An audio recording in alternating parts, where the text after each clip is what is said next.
Mga master, okay lang bang? Huwag niyong skip ang mga ad sa aking mga video kung okay lang mga master. Salamat sa solid na suporta po. Yon, what's up mga masters? Nandito na naman tayo sa panibagong araw, panibagong kabanata na naman ang pagsasama-samahan natin ngayon guys.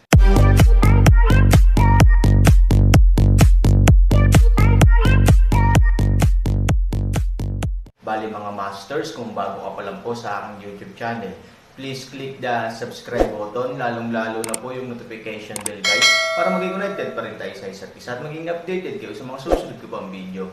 Bali mga masters, bago natin umpisahan ng kwento ay mag-shoutout po muna tayo para sa mga solid nating tagapakinig. Shoutout kay Isagani Abelia, shoutout kay Joey Nalim. Yun na nga mga masters, no? Bali hindi na ito patagalin. In 3, 2, 1, let's go! Sa bulaklak na bangka, ang pipa ay pinitik, ang string na musika ay tinutugtog ng mabagal, at ang mahaba at malumanay na kanta ay parang tunog ng kalikasan. Sa gitna ng bangkang bulaklak, maraming babae ang kumakawe at sumasayaw sa musika, parang mga diwata na bumababa sa lupa. Hindi mananalo ang kagandahan. Sa kabilang panig, mahigit 100 lalaki ang bahagyang naupo, at sunod-sunod na lumitaw ang masarap na alak at pagkain sa mesa. Maganda ang pananamit nila, maliwanag ang hitsura, bata at maganda, at namumukod tangi sa ugali. Itinuring silang mga batang talento. Sa likod nila, mayroong mahigit 100 elite na gwardya, na may sensinang nagbabantay sa kanilang mga pwesto. Sa tuktok ng gitna, ang bid na kurtina ay nakasabit, at ang berde at asol na dekorasyon ay makikita ng mahina. Sa likod ng bid curtain, isang babaeng naka-green ang magkatabi, at isang babaeng nakaputi ang dahan-daang umupo sa tabi niya. Bagamat may bid curtain bilang isang bloke, makikita sa siwang na ang balat ng dalawang babae ay maputi at malambot, ang kanilang katawan ay kaaya-aya, at ang kanilang hitsura ay parang walang kamatayan. Sa hilaga ng disyerto, isang kotse ang parang nag-iisang layag, isang babae ang nakaupo sa entablado, at hawak ng lahat ng bata ang buwan. Sa oras na ito, dahan-daang tumayo ang isang lalaki na may dalang wine glass. Pagkatapos ay humarap sa bid curtain, itinaas niya ang kanyang baso at bumigkas ng tula. Pagkababa ng boses, sinulyapan siya ng ibang lalaki ng may paghamak. Pagkatapos, magalang siyang yumuko, pagkatapos ng bid kurtina at sinabi, ang kanta ng yin, 3 beams sa paligid ng mga tainga, isang banayad na boses, tulad ng isang diwata, kumpara sa 100 paatao, tanging ang aking buwan ay tulad ng aking puso, lumabas, isang grupo ng mga tao ang hindi nasiyahan at nagbigkas lang ng tula, ngunit nagalit ang mga tao na direktang atakehin sila ng personal at ikumpara sila sa daan-daang lalaki. Wey, ano ang ibig mong sabihin, hindi ba ibig sabihin ng masaktan ka? Mga taong may ganitong galaw. Nang ang isang grupo ng mga tao ay galit at hindi patas, isang lalaki na nakasuot ng gintong damit at mukhang napakarilag ay dahan-daang tumayo. Siya ay nasa isang posisyon na medyo malapit sa kurtina ng pearl. Sa oras na ito, binuksan niya ang kanyang kamay na pamaypay at sinabing maganda, hindi nagsusuot ng mga tao ang mga damit. Ang pagpipinta ng mga tigre tulad ng mga aso ay dapat na parang mga talento, hindi nanginginig ng isang baso ng alak. Kung tatanungin mo kung sino ang amorous, ikaw na ang bahala sa maliwanag na buwan. Sa sandaling nailathala ang tula, namula ang lalaki, magandang ganting atake, napakagandang ganting atake. Ang ganitong pangungusap ay matatawag na quatrain. Ito ay karapat-dapat na maging anak ni Yuan. Kung tatanungin mo kung sino ang mapagmahal, sisikat ka sa buwan, magandang pangungusap, magandang pangungusap. Nang marinig ang papuri mula sa karamihan, tinanggap ng lalaking nagngangalang Mr. Yuan ang kanyang pamaypay ng may bahagyang pagmamalaki, at sinulyapan ang lalaki kanina, na may paghamak na parang mga mata ng agila. Humigop ng alak ang lalaki at nanlulumong umupo. Sa bid curtain, malumanay na tumango ang babaeng naka-green, at sumilay ang malabong ngiti sa kanyang magandang mukha. Bahagyang tumalikod si Child Yuan at tumingin sa bid curtain, magsasalita na sana siya, ngunit sa pagkakataong ito, biglang yumanig ang buong bangka, kaya hindi napigilan ng lahat na bahagyang manginig, may mga asasin. Sa oras na ito, may sumigaw. Sa oras na iyon, maraming mga bodyguard ang sumugod sa hall na may mahahabang baril. Sa ilang sandali, Ang katawan ng barko ay napapaligiran ng mga elite na sundalo. At halos kasabay nito, ang barko ay huminto ng dahan-dahan. Ang sumunod na segundo, daan-daang mga elite na sundalo ang biglang tumalon mula sa barko at sumugod sa likuran ng barko sa kalagitnaan ng hangin. Ang Aaron ay pinagpapawisan at nais na makahanap ng isang basag sa lupa upang mag-drill. Malinaw, ang mapurol na tunog ay tiyak na isang obra maestra ng Pangolin doon. Hindi nagtagal ay nahuli ng isang grupo ng mga elite na sundalo ang salarin, isang katawan ang nakatago sa lupa at isang ulo na lang ang natitira. Ouch! Some goods ass, isang grupo ng mga elite na sundalo ang nakapalibot sa pakwan na parang ulo ng mabigat. Hindi ko napansin at nilagpasan ko yung sasakyan mo, tapos, pagtingin ko, tumama lang yung barko mo sa ulo ko. Sabi ko, naniniwala ka ba? With that, napatingin ang mga paninda sa isang grupo ng mga seryosong elite na sundalo, tanga. Tinakpan ni Aaron na walang imak ang kanyang mga mata, ang snowmobile ni Sue, maaari mo bang pigilan ito?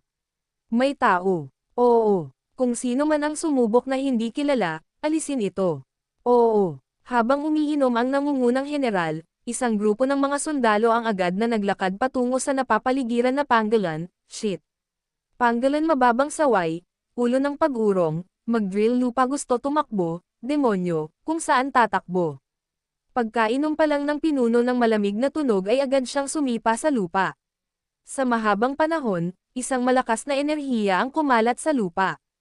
At halos kasabay nito, may direktang tumalon mula sa lupa, fucking flying again. Mga master, okay lang bang? Huwag niyong skip ang mga ads sa aking mga video kung okay lang mga master. Salamat sa solid na suporta po. Muling sinipa ng general ang kanyang mga paa at biglang lumipad patungo sa Pangolin.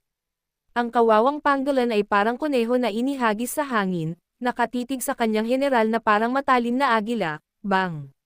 Biglang, sa oras na ito, sa mahinang tunog, ang general na sumugod sa Pangolin at wala pang 2 metro ang layo ay biglang tumalbog ng kakaibang puwersa, umatras ng ilang metro, bahagyang nagpatatag ng kanyang katawan, at ang kanyang mga mata ay nakatuon sa harapan.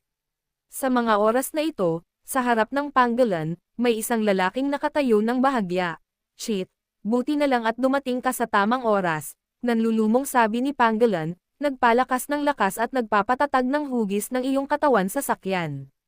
Ganun ba ka-agresibo? Kalmadong tumingin si Aaron sa general at mahinang sinabing, "Are you his evil party?" Sumimangot ang general at malamig na sinabing, "Mabaho ang iyong bibig." Malamig na uminom si Aaron, at sa sumunod na segundo, biglang nagbago ang kanyang anyo, naiwan na lamang ang isang natira. Nagulat ang general, ngunit bago pa siya nakasagot, biglang lumitaw ang figure ni Aaron sa kanyang harapan, pa. Isang sampal ang malakas na sumampal, sa mukha niya, at ang malaking gravity ay nagpaikot sa kanya at humakbang pabalik sa ere sa mismong lugar, maganda. Tuwang-tuwang sigaw ng Pangolin, parang paa ng aso, shit, napakalaking barko nila kaya nataman nila ang ulo ko. Hindi ko sila hiniling na magbayad. Galit sila sa akin, binugbog at pinatay ang bastard na ito. Hindi nagsimula si Aaron, tahimik na tumayo sa hangin at tahimik na tumingin sa general. Tiniis ng general ang matinding sakit sa kaliwang mukha.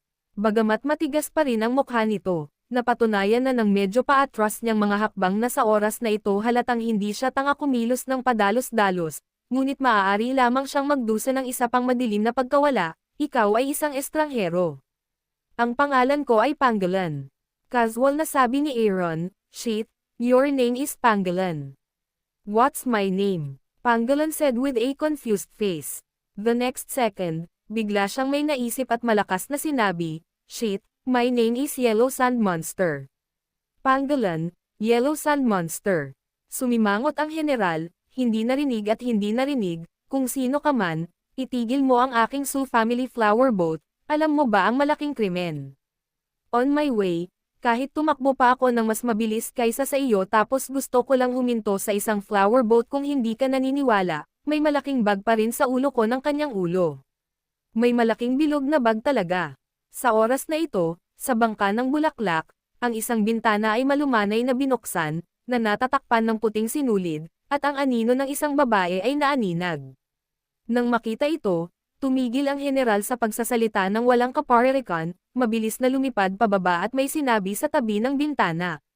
Wala pang isang sandali, lumipad muli ang general, sumulyap sa panggalan at tumingin sa Aaron, sabi ng miss ko na dahil nagkaroon ng hindi pagkakaunawaan, pumunta sa flower boat at uminom ng isang basong tubig at alak para mabayaran kami sa krimen na nataman ka ng flower boat. Parang kasabihan ng tao. Tumanggaw si Panggalan. Bahagyang kumunot ang noo ni Aaron at tumingin sa anino ng babae sa bintana sa itaas ng flower boat. Nahulog siya sa pagmumuni-muni ng ilang sandali, please. Tila nakita ng general ang mga mata ni Aaron, ngunit sanay na siya. Uminom siya ng malakas at nag-invitation gesture gamit ang isang kamay. Bumalik sa katinoan si Aaron, bahagyang tumingin sa Panggalan, tumango at malumanay na lumipad patungo sa disyerto na flower boat. Paglapag ni Aaron at iba pa, bumalik sa barko ang lahat ng bodyguard. Sa pagsigaw ng general na maglayag, nagsimula muli ang buong barko. Tumayo si Aaron sa kubyerta at maingat na tumingin sa Paligid, nakakamangha, sa sandaling makapasok ka sa bangka, ito ay napakalamig, at ang tuyong init sa labas ay nawawala ng walang bakas, halos habang nagmamasid si Aaron sa paligid, sa flower boat, isang grupo ng mga young masters ang tumuro at nag-uusap dahil sa pagdating ni Aaron, gayunpaman, maliwanag na ang mga puntong ito ay hindi kapuri-puri kundi mapang-asar, sa ilang lawak, ang mga kalakal na gumugulong sa Panggalan Sand ay natural na hindi malinis, sumunod din ang Aaron ng halos isang araw, hindi mas maganda sa disyerto na ito. Storytelling channel sa YouTube. napakalakas ng tunog ng kampana. Mga bagong dating na naman sila. Ang Aaron ay nakatitig ng mabuti sa paligid, iniisip kung bakit napakababa ng temperatura ng barko. Sa harap ng biglang malakas na ingay na ito, pareho silang nagulat. Pero sa hindi inaasahang pagkakataon, napangiti ang isang grupo ng mga young masters na pasulong at paatras. Shit, nahihiya na naman ba ako? Kakaibang hinawakan ni Panggalan ang kanyang ulo, at ang buong tao ay tila walang alam sa bahay. Hindi nagsalita si Aaron at mahinang tumingin sa grupo ng magkapatid na child. Gayunpaman, walang tumingin sa kanya muli, dahil sa oras na ito, isang grupo ng child. Ang mga young master ay nasa grupo na, dahan-daang lumilipat patungo sa bulwagan, mga ginoo, tumunog na ang kampana bilang tanda ng utos ni Miss Su, inaanyayahan ko kayo sa bulwagan, tapos na ang general isa pang kilos ng paanyaya. Nang magkatinginan sila, naintindihan nila ang ibig sabihin ng kampana, tumango at naglakad papasok. Pagpasok nila sa bulwagan, nakaupo na ang iba sa bulwagan. Habang naglalakad sila sa bulwagan, nagsimula muli ang talakayan ng oras, at lahat ng uri ng ngiti ay narinig. Medyo nanlumo si Panggalan, ngunit ligtas at malayang nakalakad si Aaron papunta sa gitna at bahagyang sumaludo sa likod ng bead curtain. Mga ginoo, itaas ang iyong kamay. Sa loob ng bead curtain, isang mahinang sigaw ang dumating. Tapos, nakita kong tumindig ang mga tao sa paligid na medyo magarbo, walang magawa at disdain, at saka kunwaring itinaas ang kanilang mga salamin. Halos sabay-sabay, dahan-daang lumapit ang dalawang waitress na may dala, alak pagkatapos kunin ang alak mula sa waitress. Aaron ay ininom kaagad pagkatapos ng toast. Sa bead curtain, narinig ko lamang ang kaaya-ayang boses ng babae. Ang paglalakbay ng ang flower boat ay nakasalalay sa tiyan mo, ngunit ang tiyan mo ay maikli at may limitadong paningin, kaya dalawang tao ang hindi sinasadyang nabangga ko. Nakonsensya ang miss ko at umaasa na marami pa silang maisasama. Kung kailangan mo ng kabayaran, magsalita ka lang. Gusto lang magsalita ni Aaron. Sa oras na ito, may putok ng maasim na salita at malamig na boses, nagkamali. Sa tingin ko, halatang sinadya nitong hawakan ang porselana. Ang isang burol ng disyerto ay kasing laki ng dagat ng langit. Kung may gusto kang matamaan, mas mabuti pa kaysa maghanap ng karayom sa isang dayami. Kung may hindi sinasadyang lumapit sa katawan ng barko, paano niya ito nataman? Sa aking opinyon, ang ilang mga tao ay dumating hindi upang bayaran si Miss Su para sa pera, ngunit upang makilahok sa laro. Tama ka, kilalang-kilala ang puso ni Sima Zhao. Tingnan mo, hindi siya nang ahas na magsalita. Halatang-halata na siya ang tumambad sa amin. Kung ang mga mata ng isang grupo ng mga tao ay kayang pumatay ng Aaron, ang Aaron ay dapat na puno ng mga butas sa oras na ito. Aaron ay ngumiti at walang magawang umiling. Hinayaan kanyang tapusin ang iyong mga salita. Ano pa ang kailangan niyang sabihin, ano kung papasok ka? Bahagyang ngumiti si Child Yuan at mukhang nandidiri, sa tingin mo ba ay maaari kang maging isang phoenix sa pamamagitan ng paglipad sa mga sanga? Then he glanced at Aaron with disdain, ang sabi ni Mr. Yuan ay ang uwak ay isang uwak at ang phoenix ay isang phoenix. Kung saan lumipad ang uwak, ito ay uwak.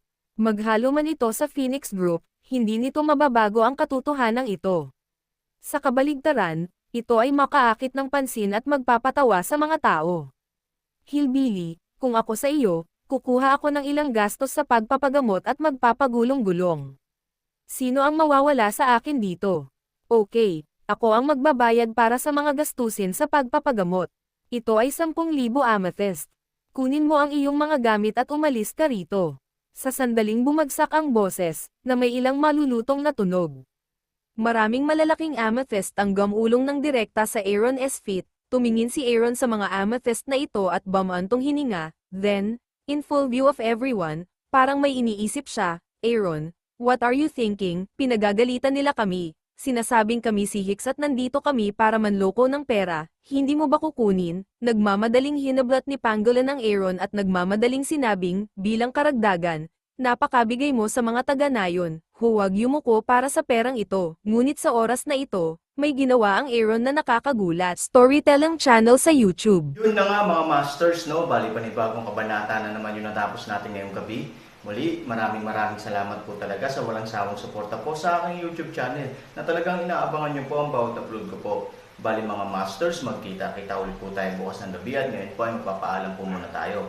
Bali mga masters, bye-bye!